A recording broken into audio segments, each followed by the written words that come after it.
What do you two think about heel versus heel matches? I personally wish there were more of them back when wrestling was watchable. Can you share any of your favorites? For me, I still enjoy the Jake Roberts / Randy Savage match from Saturday Night's Main Event in 1986. Keep these awesome podcasts coming. Thank you, blah, blah.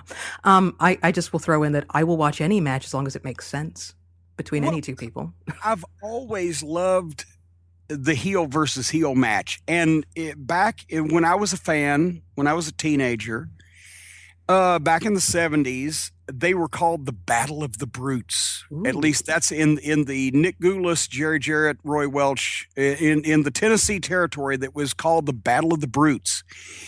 And because it almost never happened. And you would have the interns who'd be on a run with their manager, Dr. Ken Ramey, and they'd beat up Tojo Yamamoto and Jerry Jarrett, or Jackie Fargo and Eddie Marlin, or whoever in the baby faces were. And then suddenly, one week, it would be the interns with their manager, Dr. Ken Ramey, versus Kurt and Carl von Bronner with their manager, Saul Weingeroff. Holy shit, what's going to happen now? Because you never saw this, right? Mm.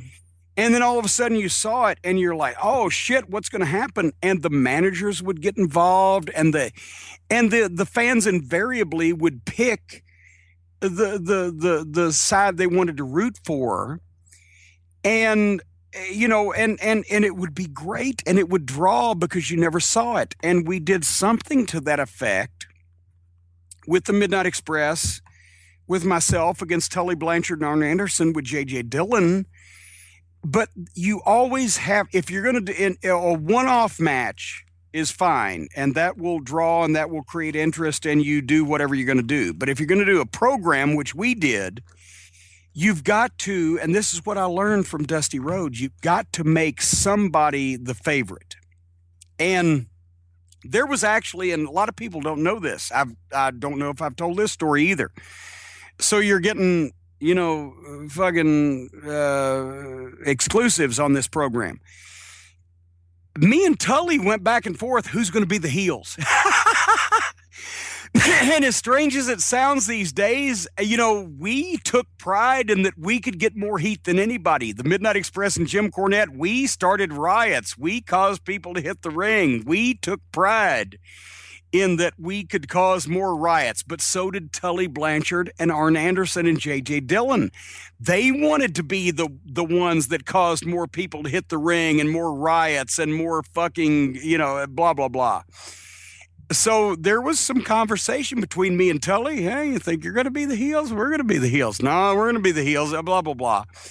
And then it was decided by Dusty Rhodes because he painted us, the Midnight Express and myself, in the babyface role with the way he orchestrated the angle, but it all worked out because we made tremendous money. The matches drew, the gates were incredible. And for the period of time, 6-8 weeks that we worked that angle, until Tully and Arn, for reasons that have been told elsewhere, went to the WWF. We were making a ton of fucking money. We were drawing huge crowds. We were having great matches, but we were the baby faces because it was booked that way, because Dusty sensed that he needed to keep Tully and Arn and JJ, his top heels. He needed to keep them heel, but the people would probably like the Midnight Express and Jim Cornette because of their performance, because of the quality of the matches that we had. If we were put in the position where we were the ones attacked, where we were the ones jumped in the locker room, where we were the ones that were wronged, people would take us as the baby faces. And once we saw that that's how we were going to be presented, then we took that and ran with that also, and tried to get the people behind us as much as possible without actually turning babyface. That was the fucking way you did things. You saw what the booker was going to goddamn do, and then you took it and ran with it to get yourself over as much as possible.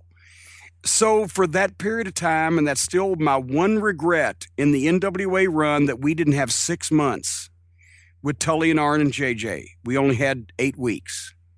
And if we had had 6 months, it was already drawing more money than we did with the rock and roll, and it would have been bigger, because back then you built to the big house. The big house wasn't the first match. The big house was the last match.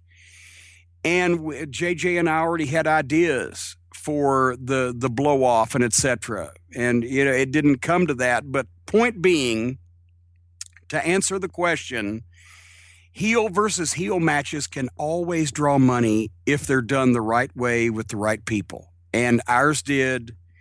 And I used a lot of what I saw when I was a kid, when I was a fan, when I was 12 years old in the Tennessee territory to augment Midnight versus Tully and Arn, which was the program that was not to be, but while it was, drew more money than even the Midnight and Rock and Roll.